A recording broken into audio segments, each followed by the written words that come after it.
Welcome to our third day of the European Conference, What's Left of Europe, by the Platypus Affiliated Society. Platypus was established in December 2006, so 2006.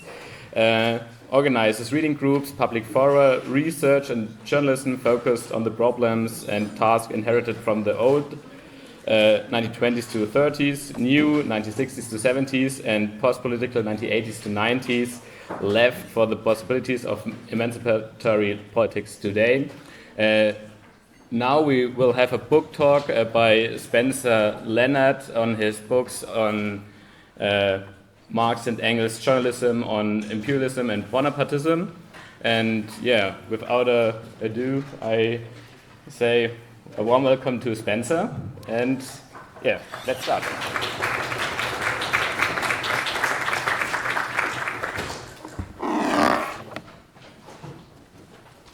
Thank you, guys.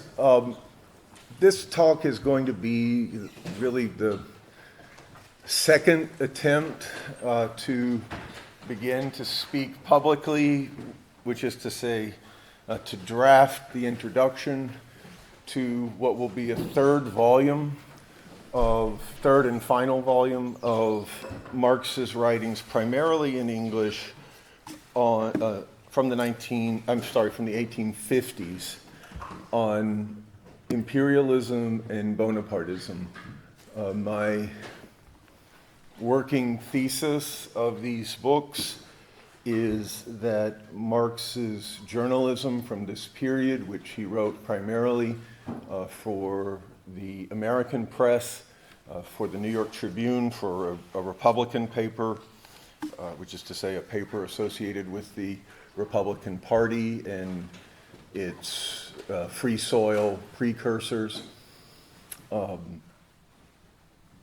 constitutes a decade-long elaboration of the 18th Brumaire of Louis Bonaparte. The way we read it in the reading group, for instance, is a very common approach, which is that Marx writes in 1850, 51, 52, the class struggles in France, the 18th Brumaire, and then he picks up the threads again 20 years later in the Civil War in France. And somehow these are the only two writings that Marx has on the theory of imperialism or Bonapartism, and in between is just the critique of political economy, the writing that he did eventually resulting in Capital. And I think this is a misleading approach. I think it, for one thing, leads to the terrible fallacy that the theory of Bonapartism or imperialism applies only to the Second Empire in France. And so this work is a development of that. I will say that this third volume that I'm working on, it's going to be called Marx and Engels on the World State and War, the Crimean War writings from 1853 to 1856, or I might include a piece from 1860 on the emancipation of serfs as a kind of reflex or aftershock of the Crimean War in Russia, has presented me personally, it's forced me to confront my limitations as a student of Marx, and especially as a historian, because I'm not a European historian, I'm not an Ottoman historian, and this didn't bother me so much. I sort of charged ahead with Marx's writings on the British working class, on British high politics, Chartism, writings on India, writings on China, writings on France, Germany, the Italian Risorgimento, the US Civil War, All of those topics are addressed in the volumes that I've already published. But this material, I knew at the time, was harder for me. And it's quite complex, and I'm going to try to spare you some of the needless dimensions of that complexity. But it does raise, broadly speaking, I think, a question of geopolitics and high politics and capitalist war in a time when, of course, for Marx, there was a terrible defeat of the working class movement for socialism. And we see it in this is a kind of a reflex that we see all the time amongst Marxists, where they do kind of armchair geopolitics in a much degraded form. We can think of someone like Perry Anderson, who just does a kind of Monday morning quarterbacking, as we would say in America, a kind of after the fact, adjudication of the decisions of world leaders. And here we see Marx, and I'm trying, discussing it at some level, sitting back and, as we say, eating the popcorn, watching the spectacle of capitalist politics. But in ultimately, I think, a very different way. And this is what I'm going to try to talk about, which is to say two things. One, of course, is what does it mean to think of Marx as a dialectician, as a journalist? And the other is to think about what does it mean to write when in the wake of a defeat versus writing in the wake of the collapse of history itself.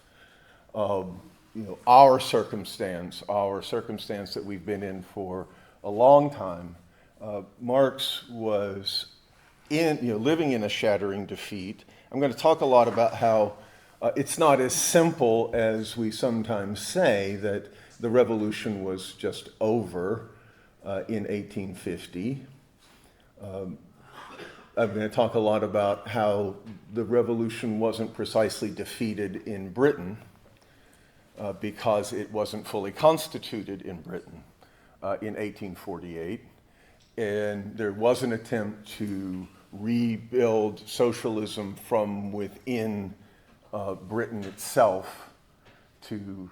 Britain becomes the cockpit of world politics in the 1850s in a new way, in part because all of the European exiles are conducting politics in Britain. I'll talk about that. But even to the extent that there is simply stated a shattering defeat in the wake of 1848, nonetheless, Marx and Engels expect the return of socialism, and they're right. It's not something that they could plainly point to. Nevertheless, the expectation that they are learning lessons and that those lessons will be brought to bear becomes the case within a decade and a half with the formation of the First International. And we can't exactly expect that, right? And I want to talk about what that means in broad terms with respect to our entire approach to the 19th century and how the 19th century is evaded, fended off, really a cartoon, a kind of caricature, and that ultimately Marx falls prey to that. So without further ado, I'm going to read, and it's going to be a bit scattered, because these are a set of fragments of what I've written so far. So if you see me shuffling papers, forgive me. And also I'm going to show you slides that are not going to be properly synchronized with what I'm saying. Right. Not only did I not fully finish my presentation, but I didn't give myself all the right prompts of slide 1, slide 2, etc. So there'll just be things for you to look at as I talk. So the 19th century Eastern question related to European, especially Russian, aggression towards the Ottoman Empire in its decline, a roughly century and a half long period before its total collapse, the Ottoman Empire's total collapse during and at the end of World War I. It especially addressed the question of Ottoman decline in the Balkans. Here's how Marx epitomized the Eastern question as posed in post-Napoleonic European diplomacy. Since the year 1815, I quote, "the great powers of Europe have feared nothing so much as an infraction of the status quo. But any war between any two of those powers, the great powers of Europe that made the peace in 1815, implies subversion of that status quo. That is the reason why Russia's encroachments in the East have been tolerated and why she has never been asked for anything in return but to afford some pretext, however absurd, to the Western powers for remaining neutral and so for being saved the necessity of interfering with Russian aggression. Russia has all along been glorified for the forbearance and generosity of her august master, the Tsar, of course, who has not only condescended to cover the naked and shameful subserviency of Western cabinets, but has displayed the magnanimity of devouring Turkey piece after piece instead of swallowing it at a mouthful.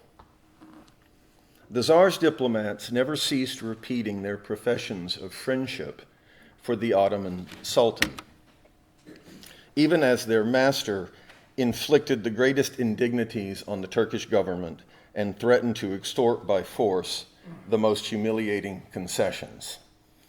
From the time of Catherine the Great, but accelerating with the Greek Revolution and its aftermath, Ottoman power steadily declined in favor of Russian influence.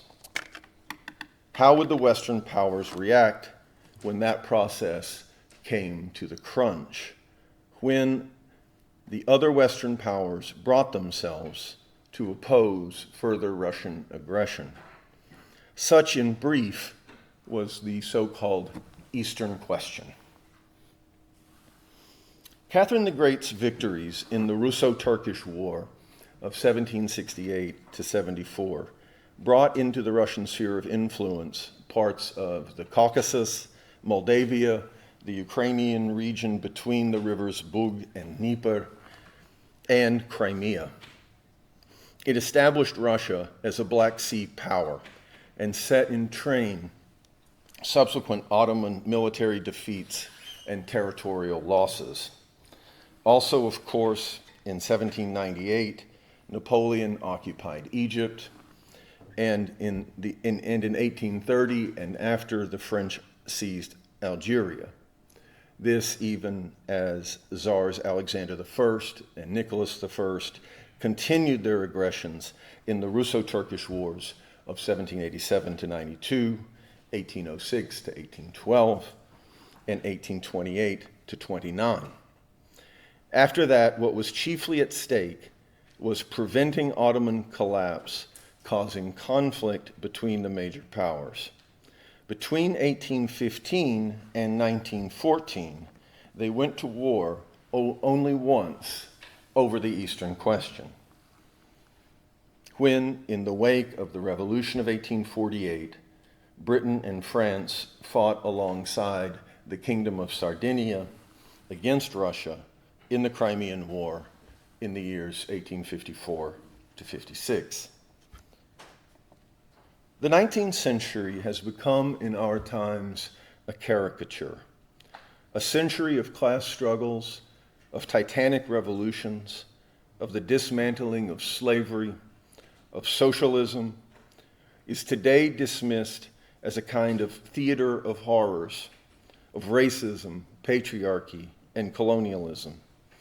The 20th century, by contrast, with its catastrophic collapse of history, is nevertheless the only past we can recognize ourselves in.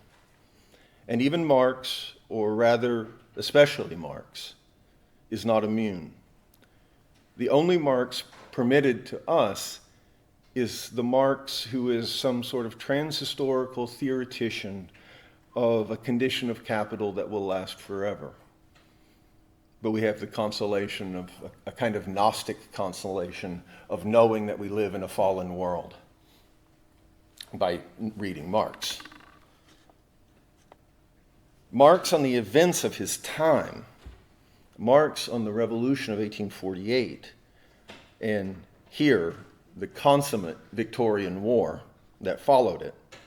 Ultimately, Marx's aspiration and their actions to realize and overcome capitalism in their own lifetime, to complete the revolution of the 19th century in the 19th century, strikes the present as simultaneously quaint and incomprehensible. We could never have arrived anywhere but where we are, never be other than who we are.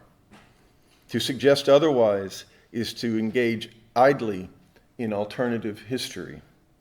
The more everyone feels that something has gone terribly wrong, the more unquestioning is the complacency that nothing could be other than as it is.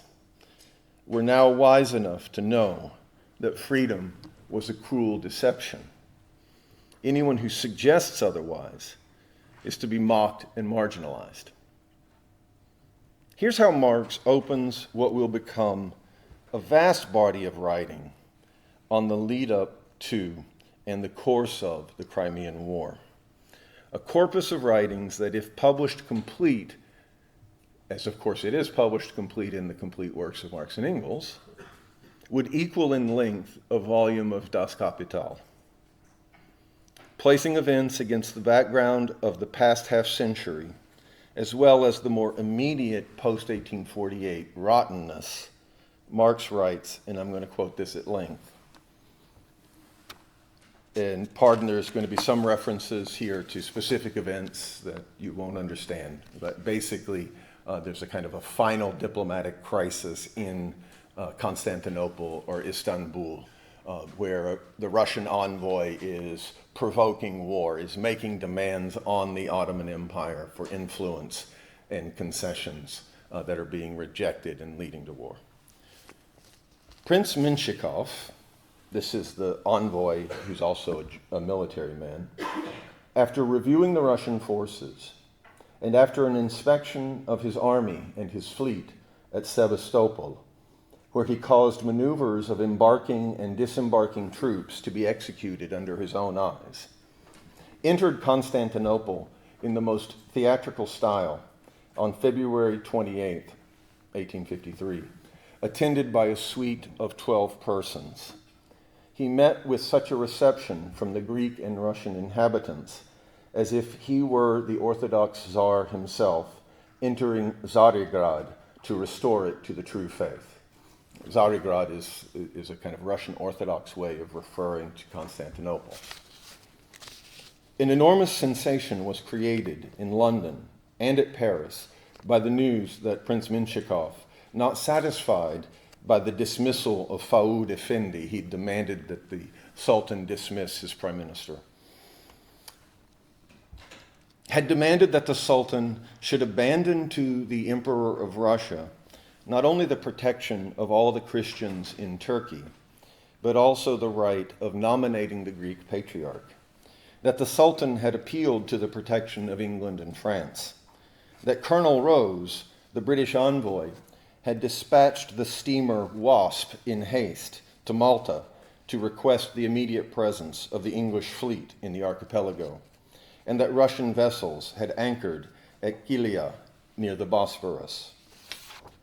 From all this, it is evident that the Eastern question is once more on the European ordre du jour, a fact not astonishing for those who are acquainted with history.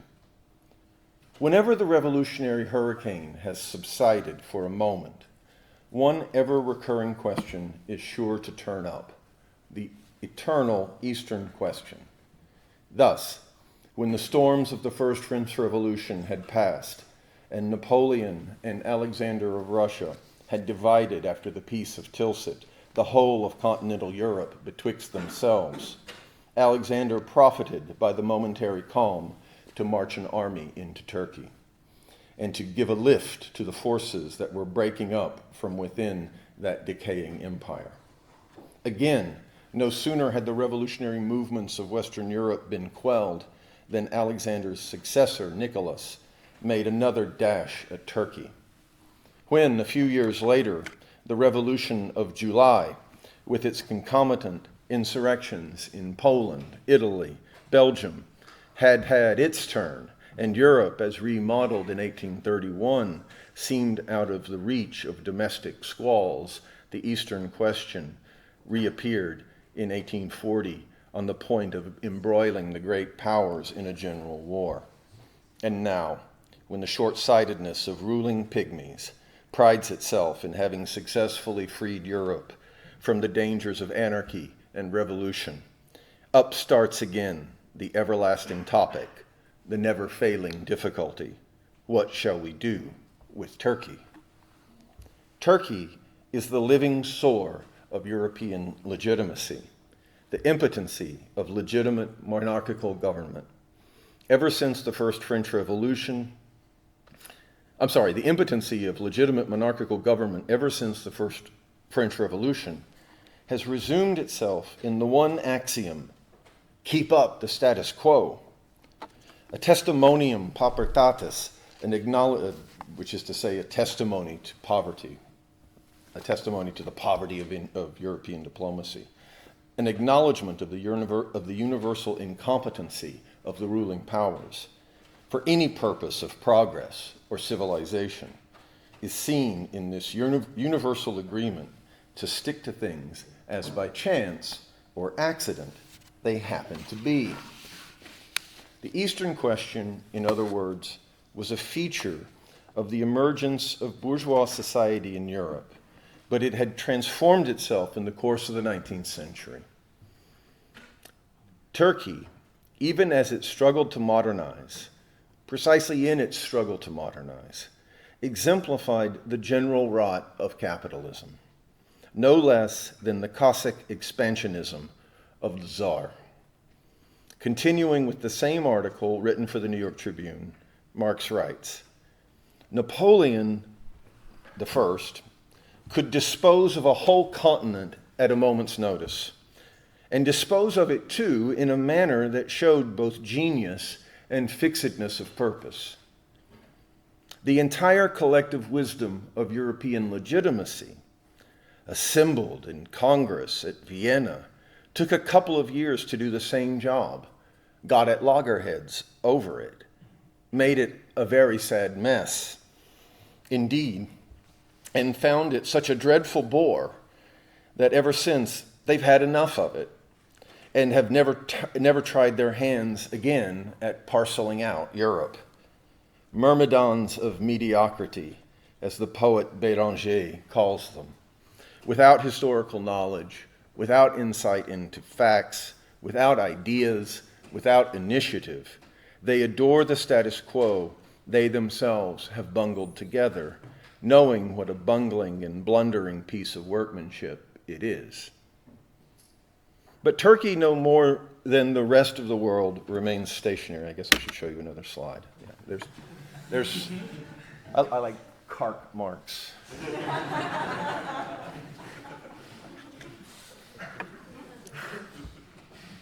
But Turkey, no more than the rest of the world, remains stationary. And just when the reactionary party has succeeded in restoring in civilized Europe what they consider to be the status quo ante, it is perceived that in the meantime the status quo in Turkey is very much altered, that new questions, new relations, new interests have sprung up, and that the poor diplomatists have to begin again where they were interrupted by a general earthquake some 8 or 10 years before. Keep up the status quo in Turkey.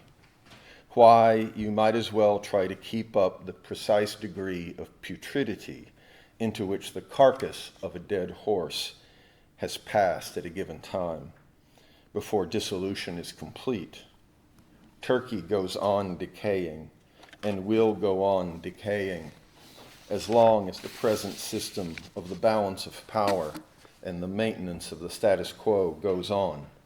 And in spite of congresses, of protocols, or of ultimatums, it will produce its yearly difficulty of diplomatic difficulties and international squabbles, quite as every other putrid body will supply the neighborhood with a due allowance of carbureted hydrogen and other well-scented gaseous matter. Unquote. As I wrote in the introduction to my second volume of Marxist journalism, Marx and Engels on Imperialism, to edit and publish Marx is necessarily to invoke and engage in a static and long-dead debate. Publishing Marx, whether it's editing Capital in the manner of Engels and Kautsky, or editing his correspondence, as did Bernstein, or his youthful writings, a la Mehring, or it's publishing the 1844 manuscripts and the German ideology and the Grundrisse, as was undertaken by the Marx-Engels Institute in the 1920s and 1930s. The publication of Marx is a political exercise. Certainly by the time Kautsky published Capital Volume 4, or what we know in English as Theories of Surplus Value, it meant wading into the revisionist dispute. As I express it in my introduction on imperialism, I present these writings, the journalism, largely, I present writings that largely, though not entirely, did not enter into Marxism's great orthodoxy debate, but are nevertheless drawn into it retroactively.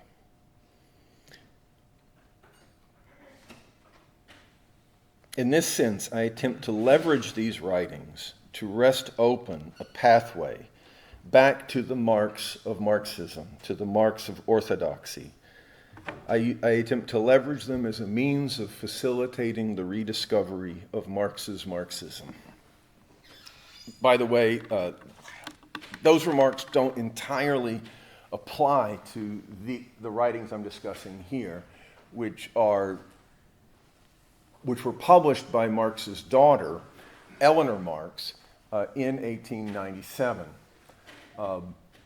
and were then the way the dissatisfaction that he was a Menshevik, David Ryazanov, felt about that English publication, because Eleanor Marx didn't really have the full benefit of, for instance, Marx's correspondence. Marx's correspondence wasn't left to her in her inheritance. It was left to the SPD. All that was left to her was a file of clippings of these articles that had been brought back from America. And of course, some other effects of Marx and her, as it were, uncle Engels. And so she made mistakes in what she identified in those writings. Some of the writings in that book were not written by her father or by Engels. And a lot of what they did write was not there. There are particular problems editing this material because a lot of it was published. I mean, here there's a byline, right? That's clipped from a byline at the bottom of an article. But much of what Marx wrote was published without a byline. It was stolen, in effect, by the editors of the New York Tribune and published as if it was their own editorial. And so we have to use other means to identify what is, in fact, by Marx. Luckily, Marx's wife kept good records about what she hoped her husband was going to get paid for. And so we can use that among other sources. But David Ryazanov was going to translate this book together with Louise Kautsky. Louise Kautsky was going to do the translation into German, and he was going to do the editing and write the introductions, and he found it so dissatisfying that he really became, if you will, a Marxologist through these writings on the Eastern question, and he eventually produced 2 volumes on them in German in 1920. And those writings, the introductions to both of those volumes will be included as appendices to what I'm going to produce. Our comrade Clint has dutifully helped me translate that, the Ryazanov introduction. And of course, David Ryazanov becomes the head of the Marx Engels Institute and the direct counterpart of the Frankfurt School, the early Frankfurt School, in facilitating the transfer of Marx and Engels' literary legacy to Russia. They didn't actually transfer the documents, they photographed the documents for the sake of the Marx Engels Institute. And it was on the basis of that, of course, that the Marx Engels Gesamtausgabe was produced in the early Soviet Union. So these writings were published in the period of, as it were, the living revisionist dispute.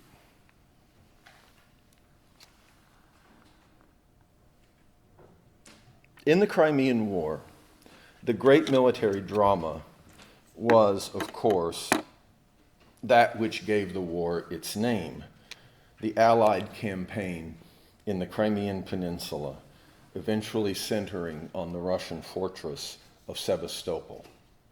The Allies, Britain, France, the Kingdom of Sardinia, Piedmont, allied with the Ottoman Empire, might have, and to a limited extent did, fight the Tsar in innumerable European and Asian theaters.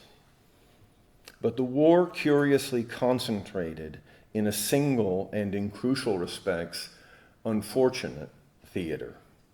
The siege of Sevastopol generated the great casualties.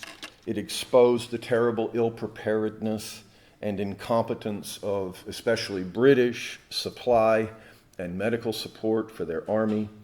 It provided the memorable images that, to the extent that we remember the war at all, come down to us today.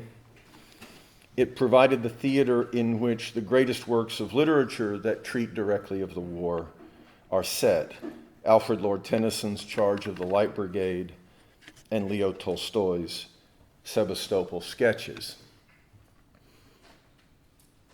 Arguably the first and arguably the greatest war correspondent of the day, of the 19th century, in fact, William Howard Russell, launched his career with his Crimean Theater War Dispatches.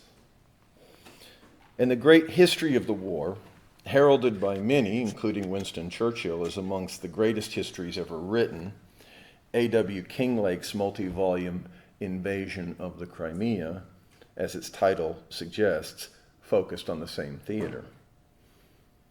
But from the contemporary left's perspective, it was precisely that campaign, terrible though it was, that proved the war to be a sham. the Allied commanders focused on a single punitive act, that of destroying a prominent fortress on the Black Sea, rather than on any strategic aim of actually crippling, much less dismantling, the power of Tsarist Russia. Throughout the war years, British radicals argued, and these are radicals that Marx is working very closely with, especially the last great leader of the Chartists, Ernest Jones. They argued, often with exiled revolutionaries like Lajos Kossuth, numerous Polish members of the Polish exile community in Britain, Giuseppe Mazzini, and others from the platforms of innumerable mass meetings across Britain, that Britain needed to throw off the deadly alliance with the sort of other party here that I haven't mentioned, Austria, which is playing a kind of double game throughout the war of nominally allying itself with the Allies, but really helping to make sure that the war doesn't develop into anything, as it were, politically substantial. The radicals are arguing for Britain to throw off the deadly alliance with Austria, to foment a revolt in Poland and in Hungary, to attack the economic centers of Russia, like Odessa, to encourage Finland and Sweden, and to threaten the Russian capital via the Baltic Sea. And in short, to seriously chastise, if not crush, political reaction in Central and Eastern Europe at its source. The war raised the prospect of decidedly prying Britain away from the conservative commitments that, broadly speaking, it had upheld on the continent since the Napoleonic Wars. It raised the prospect of exposing and driving to a crisis the fledgling Second Empire in France. Instead, the European left was treated to what seemed a baleful, if bizarrely heroic, exercise in futility. For those of you who know Tennyson's Charge of the Light Brigade, it captures this perfectly, right? Of meaningless heroism, of charging into the valley of death. With, in a sense, bad orders, right? The Light Brigade was given bad orders. They weren't supposed to charge the position. It had no military consequence and no result, and nevertheless becomes this great 19th century poem about military heroism. An exercise in futility, a military operation that might damage fortresses and even fleets, but ultimately could not touch the underlying strength of the Tsarist state. At the same time as the war was undertaken, there was a struggle to build a class-independent social democracy in the United Kingdom. These efforts intersected the great wave of strikes known as the Preston strikes, or the 10% and no surrender movement, which was a movement to restore the pay cuts that had been enforced in the crisis of 1847. These were massive strikes that led to really the great expansion of British trade unionism in the 1850s and 60s. The trade unionism that, after all, Marx relied upon for passing so many resolutions in the First International.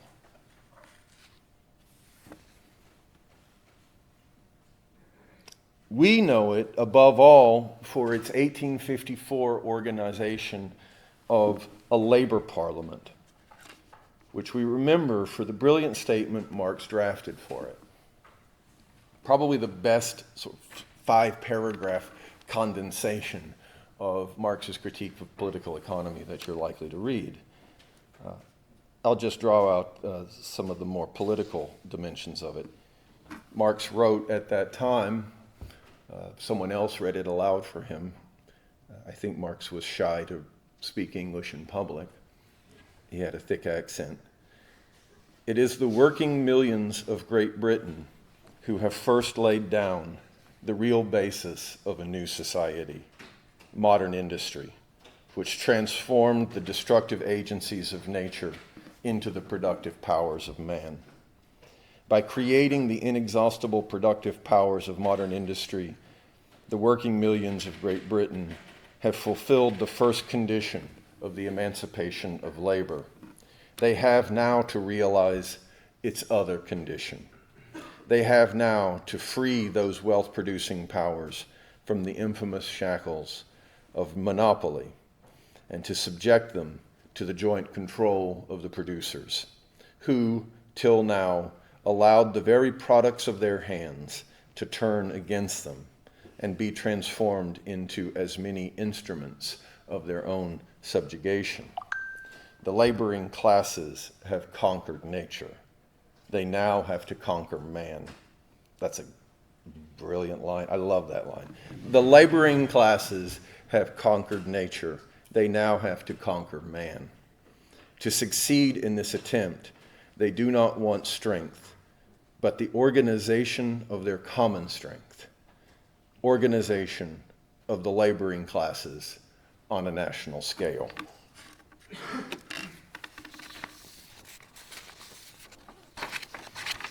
And the war then raging exposed the government as hopelessly incapable.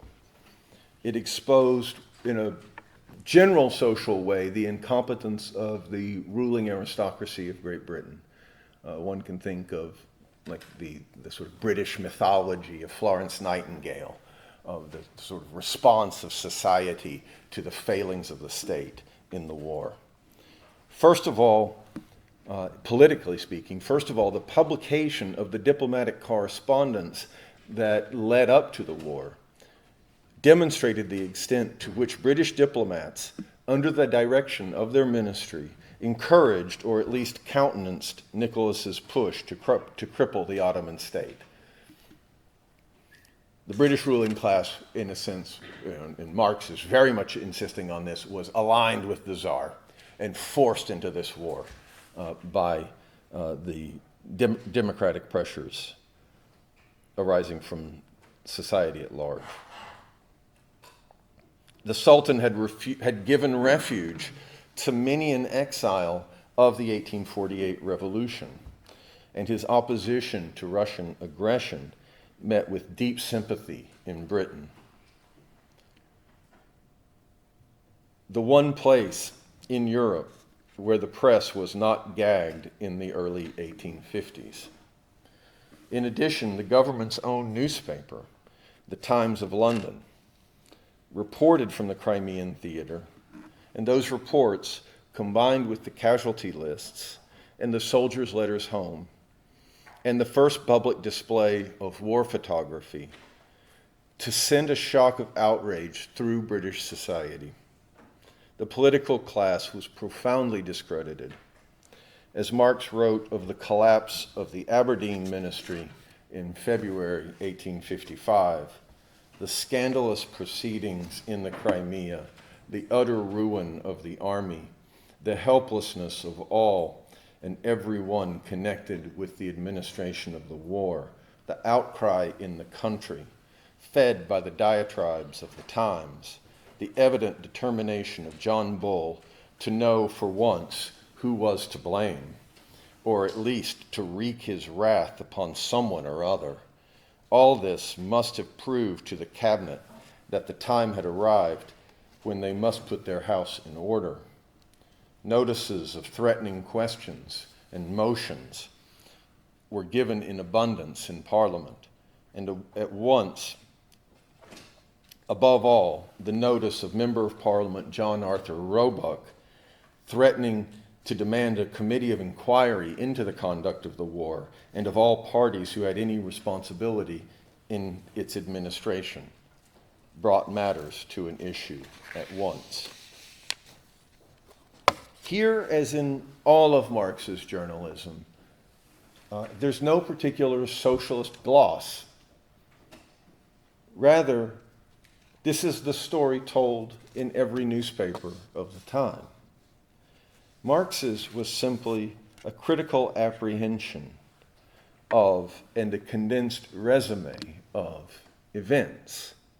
It's in and through that condensed resume of events that the apprehension of the dialectical movement of history in his time is expressed. The British state and the politicians that directed it were more than once brought under intense scrutiny during the Crimean War. Foreign policy and diplomacy became matters of popular concern. The most elite affairs of European diplomacy, of the exchange of diplomacy between crowned monarchs, was discussed in mass public meetings of thousands of people.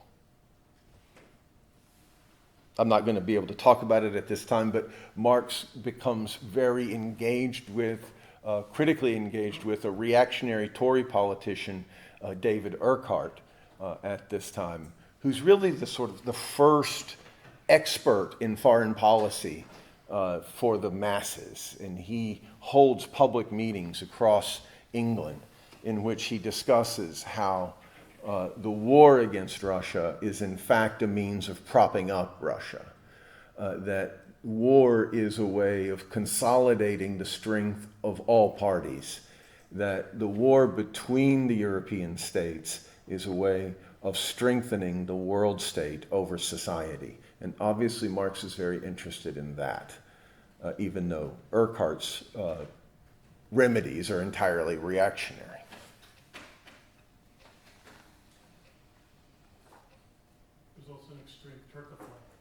He was an extreme Turcophile and Russophobe, right, absolutely. If the British working class was struggling to build up a post-1848 successor to Chartism, a social democratic politics that pursued both social and political action, Louis Napoleon's regime in France was likewise fragile. For Louis Bonaparte, the world history gamester, as Marx would have it, the war was a desperate throw of the dice, one that, if it failed, would surely bring down the Second Empire. But for the time being at least, only Britain had a political theater.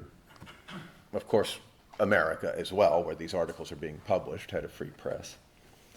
Not to mention the fact that the country was home to thousands of continental and revolutionary exiles. Sorry for the repetition. The war produced damning parliamentary inquiries. Both the tactics and the strategy that the state employed were widely interrogated and were understood as, and this is the other dimension of it, as subverting the effort of the Turks to defend themselves. That what the French and the British were actually doing was what the Tsar had proposed, which was to parcel out Turkey between themselves. But they were doing that in the guise of aligning with Turkey. The hero of the war, and the whole war, especially from the left, by the way, is a standing condemnation or rejection of the idea that the European left is Islamophobic. Right? They all love the Turks. Right? The Turks are the great. The Turkish hospitality is defending the exiles that have taken refuge there. And the Turks are military heroes, especially Omar Pasha, the great Serbian field commander who, having converted to Islam, was elevated to the highest rank in the Ottoman army and was the hero in all of the press and celebrated in all the speakers' platforms, whereas British and French commanders were routinely disparaged as uncommitted to inflicting genuine military defeat if indeed they knew how to do it.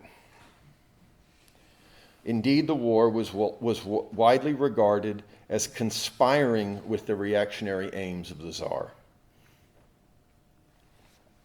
The distrust of the Allied command, particularly the British command, Lord Raglan and the rest, culminated in a widespread belief at the end of the war that the campaign in eastern Turkey was subverted entirely and deliberately in order to give the Russians a victory and thus a bargaining chip in the upcoming peace negotiation. Bowdlerized blue books issued by the government could not wholly hide. Blue books are like congressional reports, right? They're publicizing internal government documents. The bowdlerization and sort of redacting and misleading of people by publishing documents, that you can mislead the public by revealing documents, is absolutely a feature, especially of the 1840s, with respect to the first Afghan War, and now here to a greater extent with respect to the Crimean War.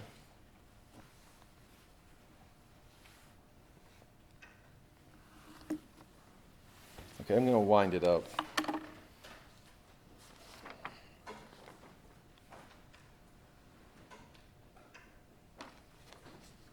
Marx and Engels recognized that Turkey could no longer rule in Europe. The problem for them with pursuing the status quo is that it could only result in the extension of Russian power into the Balkans. They hated Pan-Slavism, which that's another dimension of this war, is that everybody professes, including even the Tsar, to support national self-determination. And this is a kind of legacy of 1848. And Tsarist support for Pan-Slavism is, it's there with respect to Serbia and Greece, but those countries' national movements were viewed as, in a sense, semi-viable by Marx and Engels. Other national self-determination movements or aspirations, especially, for instance, the Croatians. Well, Poland was viewed as viable, absolutely viewed as viable. Poland was the ultimate project of national self-determination that they were certainly committed to. But there were many projects of national self-determination that were just cat's paws for the Tsar, right, and in the Balkans. Absolutely. Poland, Italy, Germany, these were all, of course, aims of the left, and this is what they were hoping the Crimea could result in, was in that sense the cashing out of those purposes of 1848. And it was understood that those movements would lead to a wider collapse, for instance, the collapse of the Second Empire in France. They weren't viewed as aims in their own right.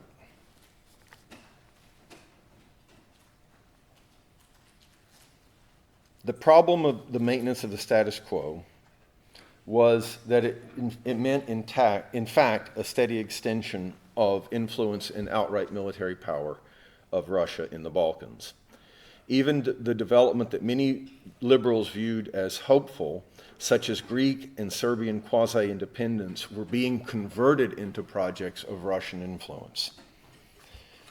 The easternmost limit of the revolution of 1848 had been Hungary, but with the return of the revolution, Marx felt certain even that would be bound to burst its boundaries and to extend further into the Balkans, even perhaps to the Ottoman capital itself. So Marx, of course, was not against any of that. But if Louis Bonaparte typified Western counter-revolution, and the British state supported Louis Bonaparte's overlord, ultimately the overlord of Britain itself, the overlord of the global capitalist state, the greatest obstacle to the spread of revolution, in the East was Tsarist Russia. We think of the United States as dominating like the peripheral powers. The way that Marx thinks about it is the peripheral powers dominate the metropole. As Marx and Engels had already argued during the Revolution of 1848, the Tsar was destined for confrontation with the revolution. Now, in 1853, capital itself would seem to demand the same confrontation. With the destruction of the Ottoman fleet in 1853, the Tsar threatened to control a vast trading network from the Danube through the caravan routes into the heart of Asia that developed out of Black Sea ports. Marx argued that economic interests dictated that English capitalists could not brook the Danube becoming a Russian thoroughfare and the Black Sea a Russian lake. And yet, the British bourgeoisie were loath to rouse the people's hatred against the gendarme of Europe. Marx is fully aware, of course, that the great liberal of the age, the chief spokesman of the Manchester School, Richard Cobden, had argued since the 1830s in favor of Russia and against even, of all countries, the great republic of the age, the United States. Cobden covered the liberal flank of the world Bonapartist order, running interference in that sense for Lord Palmerston. Central to the collection, this is Eleanor Marx's edition of these writings.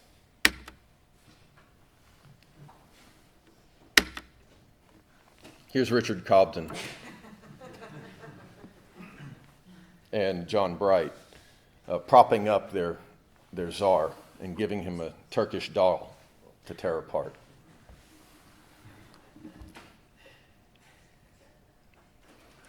The single greatest or longest, but I think greatest, body of writings in the third volume that I'll be publishing is an 8-part series that amounts to a short book called The Story of the Life of Lord Palmerston. Home Secretary at the time, Palmerston, whether as a Tory or as a Whig, had served between 1809 and 1851 for 2 decades as Secretary of War and for 2 decades more as Secretary of State. Soon he would become the Prime Minister. He became the Prime Minister with the fall of Aberdeen, first in 1855 to 58, and then in 1859 with the formation of the Liberal Party to the end of the U.S. Civil War in 1865.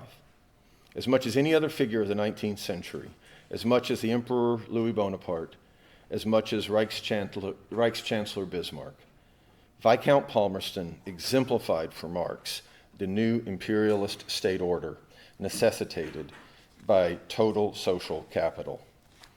Here is how Marx begins his short book-length study of Palmerston, and I'll close with this quotation. You have to understand that he's alluding to the 16th century Italian epic, Orlando Furioso. And pardon my pronunciation of Italian. I can't pronounce Italian names. Ruggiero is again and again fascinated by the false charms of Alcine, which, as he knows, disguise an old witch. Sans teeth, sans eyes, sans taste, sans everything. And the knight-errant cannot withstand falling in love anew with her whom he knows to have transmuted all her former adorers into asses and other beasts. The English public is another Ruggiero, and Palmerston another Alcine. Although a septuagenarian, and since 1807 occupying the public stage almost without interruption, he contrives to remain a novelty, to evoke all the hopes that used to center on an untried and promising youth. With one foot in the grave, he is supposed not yet to have begun his true career. If he were to die tomorrow, all England would be surprised to learn that he had been Secretary of State for half this century. If not a good statesman of all work, he is at least a good actor of all work. He succeeds in the comic as in the heroic, in pathos as in familiarity, in tragedy as in farce, although the latter may be more congenial to his feelings. Farce, of course, being more congenial to his feelings. Being an exceedingly happy joker, he ingratiates himself with everyone. Never losing his temper, he imposes on an impassioned antagonist. When unable to master a subject, he knows how to play with it. If wanting in general views, he's always ready to weave a web of elegant generalities. Endowed with a restless and indefatigable spirit, he abhors inactivity and pines for agitation, if not for action. A country like England allows him, of course, to busy himself in every corner of the earth. What he aims at is not the substance, but the mere appearance of success. If he can do nothing, he will devise anything. Where he dares not interfere, he intermeddles. He exults in show conflicts, show battles, show enemies, diplomatic notes to be exchanged, ships to be ordered to sail, the whole ending in violent parliamentary debates, which are sure to prepare him an ephemeral success, the constant and only object of all his exertions. He manages international conflicts like an artist, driving matters to a certain point, retreating when they threaten to become serious, but having got, at all events, the dramatic excitement he wants. In his eyes, the movement of history is nothing but a pastime, expressly invented for the private satisfaction of the noble Viscount Palmerston of Palmerston. Okay, I'll leave it there.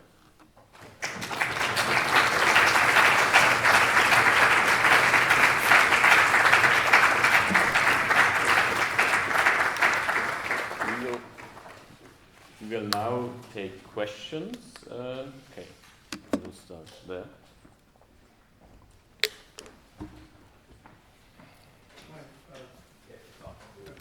Hi, so Spencer, thank you for the talk. Very good talk. So first a broad political question about, so here in the Crimean War, you have a conflict between capitalist powers, certainly France and England. And so it seems like there's a fundamental reversal from Marx supporting one side in a capitalist war to the revolutionary defeatism of the left. So Absolutely. That speaks to a transformation in European and global capitalism in the late 19th century. And so I would be interested to hear you talk about that. The other thing that I was thinking about, I've been thinking about this a while in terms of the Crimean War, is that paradoxically the two wars, and again the question of that most exercise the left now in the last few years, are of course Ukraine, where it's not a war between Russia and Turkey, but Russia and another Slavic power, which again has a complicated questions about support from Western powers, not direct military intervention. And then Gaza, which is obviously a tiny fragment of the old Ottoman Empire, which was in turn partitioned by Turkey's allies after the First World War, France and England. And so then there's this perennial question of when there's a conflict, not a class conflict, but a national conflict, a struggle for national liberation, the war between capitalist powers, whether the left should support one side or another. And one other thing is, you spoke about the effect of the Crimean War on Britain, right, and the attitude of the left. But it would also seem that the effect of Russian defeat played a significant role in the liberation of the serfs. So I'm just curious about how that would fit into Marx's analysis. And also I'm just a historiographical question, sorry to put on. I'm curious, how much did Marx himself know or was interested in the internal history of Turkey, aside from its role in international relations, the Ottoman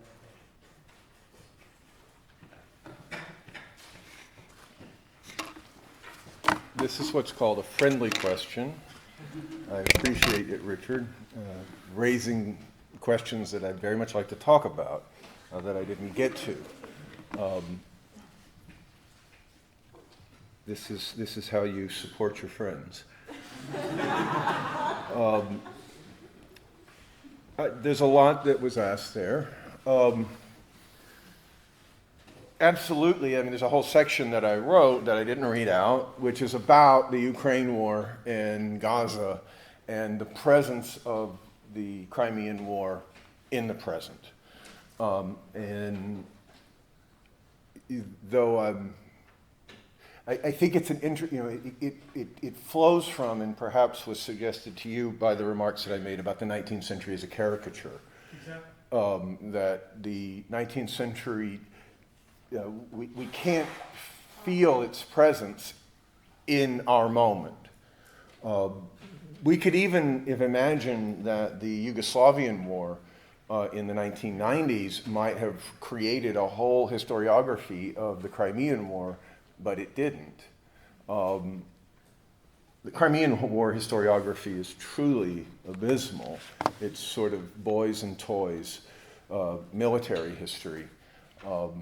And even the diplomatic history is very rotten. There's a wonderful book written right after World War I, as one would expect, about the sort of sleepwalking into war in the Crimean War. But for the last 100 years, it's largely crap. So I think that that passage about the eternal recurrence of the Eastern question should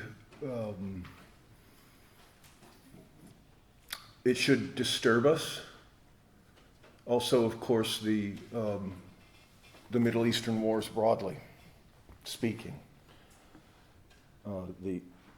the dismantling of the Ottoman Empire has certainly come back to haunt the last 30 years or 35 years. So, I think I would take that question and also the obsession about is the antagonist of Russia, for instance, the Trump administration, right? Was the Trump administration in 2016 to 2020, was it Vladimir Putin's best friend, or was it Vladimir Putin's worst enemy in the kind of weapons that it supplied to the Ukraine? Right? And are enemies really enemies? Right? And how does the antagonism between states serve both of their purposes? Right? This is a kind of question, and secret diplomacy and the sordidness of, I don't know what, Hunter Biden, cashing in the Ukraine. All of these things, very much echo the contempt that the British people had for the ruling classes of Britain and their diplomatic establishment in the middle of the 19th century. So I take that to be I think that the way that the present accumulates the past in an age of, in a sense, unconscious regression or sort of spiraling regression is extremely complex. And obviously many histories are invoked in our present moment, and they're evoked in a jumbled and incoherent way that I think our intellectual class has largely abdicated attempting to address. I talked about, that one might expect, people to write histories of the Crimean War, but it would be much more than that, actually, to try to leverage present experience to a recovery of the past, right? That is a job that I find that, as a professional historian, my colleagues entirely abdicate. I don't know why they write the books that they do. I don't know why they write the subjects that they do. I find that it's increasingly divorced from any claim to be writing the history of the present, which is what historians have to do. So, regarding the Marx versus Lenin matter, I think that that's one reason why, though Eleanor Marx found these writings to be important, though the Kautskys, Louis and Karl Kautsky and Ryazanov found these writings to be important, really no one has written on these writings for 100 years. It's an issue that comes up also, even though it's rarely remarked upon, by Marx's writings on the US Civil War, where people just take it as, so to speak, straightforwardly the case that Marx is in favor of the Union, and thus in favor of capitalist politics. I don't think that that's an adequate understanding of Marx's approach to the US Civil War. I don't think Marx simply supports the Lincoln administration. I think that when you look at those writings, I mean, what I would say, okay, so what I'm saying is this, is especially in the period from 1848 to 1871, the period in which we have the gestation of Marxism, we have a series of wars in which Marx, in some sense, has a side, right? Or certainly doesn't oppose war. He doesn't oppose war in the case of the Crimean War. He doesn't oppose war in the case of the US Civil War. And he doesn't oppose the Franco-Prussian War. Right? Not really. Rather, they see, I think that, and I think that the Second International writers were not troubled by this. Well, the Mexican-American War, they definitely had a side in. Engels wrote very famously that, thank God, these territories have been taken from the lazy Mexicans, right? And the industrious Yankees have now got hold of them, right? This is pretty much what Engels said in 1848. And I don't think he goes back on that, right? I don't think so at all. And of course, I think it's also important to realize that what I was saying before is that Marx and Engels are very nasty towards entire peoples, right? They're just like, this is not a world historic people. It's very Hegelian, right? Like, you have not constituted yourself as a world historic people. That's what I was saying about the Croatians, right? They think these are slaves of the Austrians. Right, of course, the Croatian units are used to put down the revolution. And so, and by the way, Kautsky's introduction to Engels' writing on Germany in 1848, which is in my first volume, I translated that introduction that Kautsky gives, and it's all a dispute with Marx and Engels about whether the Czechs are really a people or not, right? Because Marx and Engels didn't think so, but Kautsky says, but we've become a historical people. We've proved our right to exist by creating a socialist party. So all of these things are important for the recovery of Marx in thinking it through and taking seriously the fact that someone like Ernst Jones, who's an actual politician and the editor of the People's Paper and the leading chartist in the failed attempt to reconstitute it, he says just frankly in the paper, I'm of the party of war. Right? There are people who are partisans of peace and there are people who are partisans of war. I'm a partisan of war. they heap contempt on peacemongering, right? On the leaders of the peace society, the Manchester liberals, right? Which they see as a tacit alliance with Tsarism. So I think what you're looking at here is a judgment about the consequences of these wars. And the difference between the Crimean War and the other two that I mentioned is that the US Civil War and the Franco-Prussian War do in fact have revolutionary outcomes. Right? Those wars go beyond the intentions of the political parties that are leading them. The Republican Party does not mean to fight a revolutionary war. And that's very clear in 1861 and 1862. And events outrun the anticipation of the politicians and create new circumstances that then open up new possibilities. And that's the judgment that's being made politically, is that the war in the idea that they have with respect to the Crimean War is that the question will be posed similar to the question that's posed in the US Civil War. Right? What are the aims and what means will you adopt to achieve them?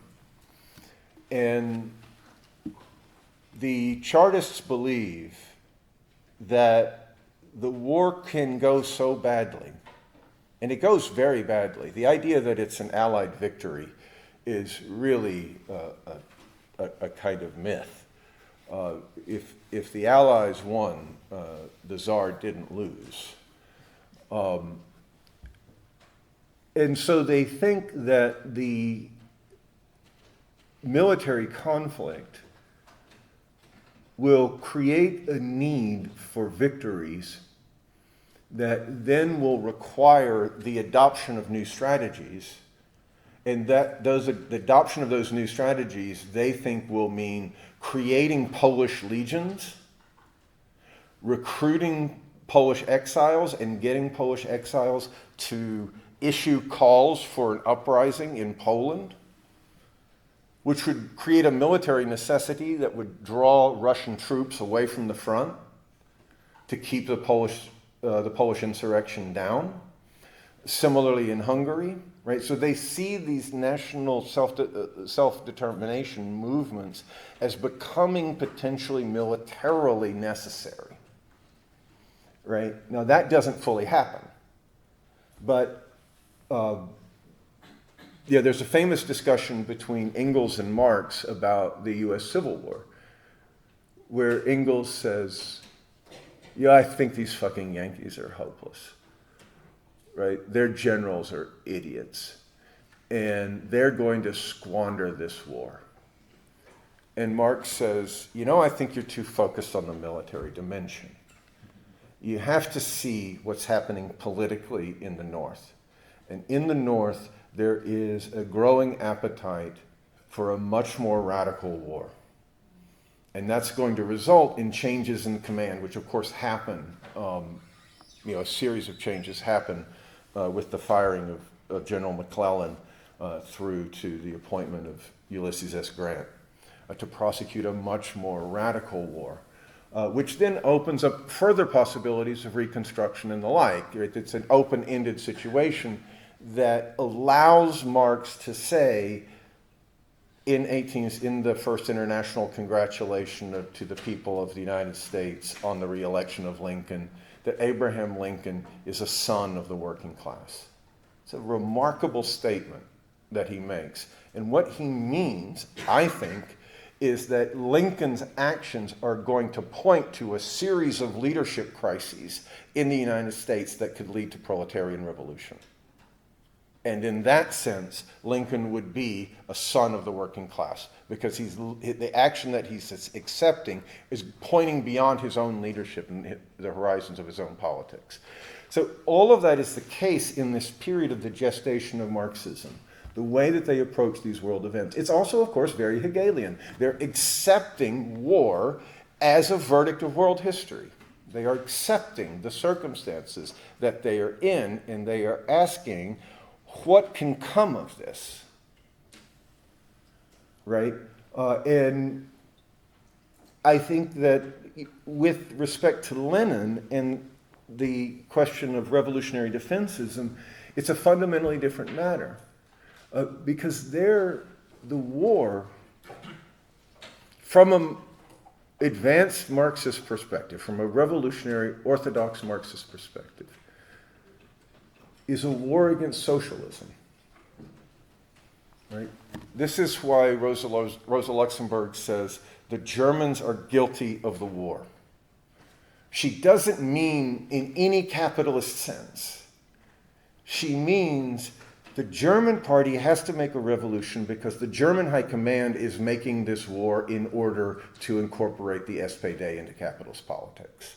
And therefore, they are accepting the challenge of the rise of the SPD, and the knell of history has struck that we ourselves wished to strike, that we were forcing events to this crisis. And to try to say that we can't accept revolution now is like a rabbit hiding under a bush when the storm comes. Right? It's like acting like these events were brought on by your own actions. Right? Here, again, in the 19th century, we're confronting this reality of like progress. Right? That Marx believes that out of these wars and out of these crises, socialism's going to grow, and nothing's going to stop it. And he's right. Right? Out of the Crimean War and the Civil War and the Franco-Prussian War and all of these horrible games that these crowned monarchs and heads of state are playing is emerging mass socialism. Right, so I think that that's the difference. Both of them are, both Lenin and Marx are asking what's leading to the crisis of capitalism and strengthening growth of the working class. War and peace, not, whichever. Yeah, there's a question over there. Yeah, thanks, Spencer, for the talk. I wanted to bring the discussion back to last night by raising this idea of the long 19th century from 1789 to 1914 being shaped by, you raised it, this idea of Russia as the gendarme devant, and the necessity of Napoleon to go to Russia, and this Hegelian idea of Russia as the country of the future, and the idea that, as I understand them, someone like Mike McNair would argue that the Second International was too beholden to this 19th century conception of Russia in its strategy of a Russian revolution igniting the European revolution, that was too much focused on an idea of Russia passed down by the 19th century, by this idea of a gendarme d'Europe, by Marx's writings on Russia. So yeah, I just wanted you to talk about this idea of a long 19th century and how the divide really is 1914, and how that raises problems or questions for us in terms of the Second International strategy. I mean, I'm happy to let Mike clarify what he's... I just want to say, to allow us to have a break, I would say I would take after this question one more question, and then we have to wrap up to have a break. Yes. So. I mean, I think that...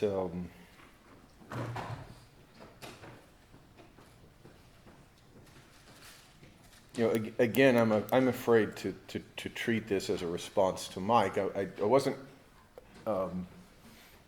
entirely clear what you were saying, in part because I was jet lagged towards the end when some of these remarks were made. So feel free to clarify anything.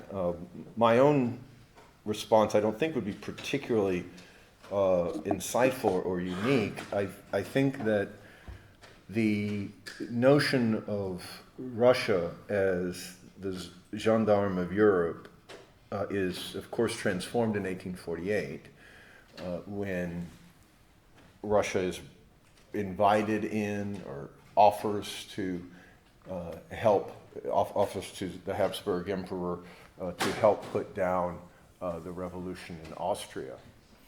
And there is, of course, a strategy of Marx and Engels in that revolution that they hope that events in Central Europe steer towards a war with Russia, that they think a war with Russia will galvanize the project of German unification in and through a revolutionary struggle with the Tsar. And no doubt that some of that 1848 struggle is present in these Crimean War writings.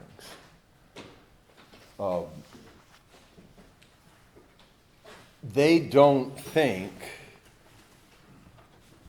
that Russian society can breathe at all in this period, that it can represent itself in a way that's at all adequate, that there's no free press, that there's no public assembly, that there is little capacity of the Russian people to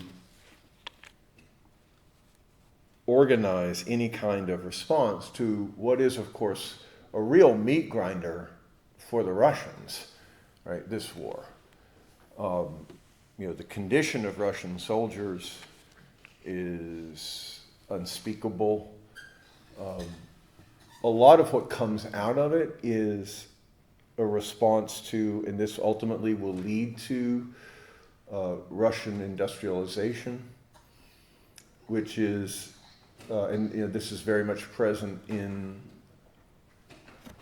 Trotsky's writings and Results and Prospects, where he talks about the Tsar as militarily part of Europe, right? That Tsarism is a part of the concert of Europe, and it's the weakest society propping up a state that can stand as a peer in the concert of Europe. In effect, what's happening with the Ottoman Empire is the Ottoman Empire is failing to be a part of the concert of Europe, right? And instead, the question is, how is the concert of Europe going to dismantle it? And so it's a very interesting study in contrast how Tsarist Russia is able to maintain itself within the concert of Europe in a way that the Ottoman sultans are not. So would you say that Russian defeat had progressive consequences for Russian society? No. The Russian defeat means, so there are lots of problems with supply, and that means that there's going to be built a Russian railroad system on a much vaster scale after the Crimean War. But the abolition of serfdom, you don't see that as coming from Russian defeat? Well, I see it as coming from Russian defeat, but I see it as, everything relating to the Tsarism of the time. It's driven by military necessity. It's driven by the needs of the empire. It's a very different rail network, for instance, than that of the United States, which is driven overwhelmingly by commercial interests to integrate the economy of the United States. The Russian rail network is about making all of Russia permeable to military control and domination. right? That's the interest. It's about getting troops to the front. It's in that sense quite reminiscent of colonial theaters like the development of the Indian Rail Network and others that I'm more familiar with. So I think that, obviously there are the unintended consequences of the abolition of serfdom and eventually the development of a Russian working class and the development of capitalism in Russia, and the entrance of the Russian Social Democrats into as an advanced section, ideologically speaking, as a Marxist section in the Second International. As an unmistakably Marxist section in the Second International. I don't think that the strategy of revolution at the weakest link, or what have you, is produced by a kind of idle reading of history. Because I think it's fundamentally conditioned by the revolution of 1905, which I don't think was called for or even particularly anticipated. It's a fact that the Russian people made a revolution in 1905, and it's conditioned by, guess what, war. The defeat of Russia in the war with Japan. And so the consequences of a Russian war, of a Russian revolution, and what that could mean for Germany is already well discussed by many in 1905. I think the broader questions about the advisability or the judgment involved in 1917 in terms of the overall strategy for world revolution is really about, you could say it's the debate with Kautsky. Right? Is it advisable to make revolution in this moment of war and social decimation? I don't know if that helps at all, but I think I should wrap up and also allow the final question to be asked. It's really just a follow-up to these questions.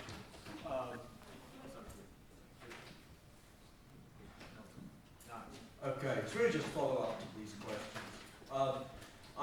I think you should think in the relation to the question of Russia as the gendarme, Boris Kakolitsky's book Empire of the Periphery.